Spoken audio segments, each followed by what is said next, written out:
అండి బ్లౌజ్ కుట్టించిన తర్వాత ముందు మెడ ఎక్కువైపోయి భుజాలు జారిపోతూ ఉంటాయి కదండి. అలా భుజాలు జారిపోతూ ఉన్నప్పుడు బ్లౌజ్ని ఏ విధంగా సరి చేసుకోవాలో చూపిస్తానండి.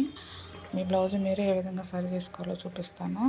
ఈ బ్లౌజ్ వచ్చేసి ముందు మెడ బాగా ఎక్కువయ్యి కొంచెం భుజాలు జారుతున్నాయండి. నేనైతే ఏ విధంగా సరి చేశానో చూపిస్తాను. ఇది వచ్చేసి ఉక్స్ పట్టి వైపు ఈ విధంగా ఉక్స్ పట్టికి 1 ఇంచ్ గ్యాప్లో ఈ విధంగా పట్టుకుని ఒక 1/2 ఇంచ్ వెడల్పుతో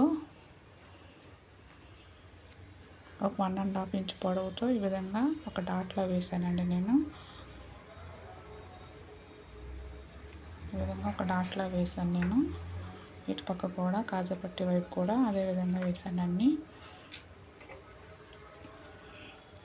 ఈ విధంగా వేయడం వల్ల మెడ పొడవు తగ్గి బ్లౌజ్ కరెక్ట్ ఫిట్ అవుతుందండి. Please subscribe my channel.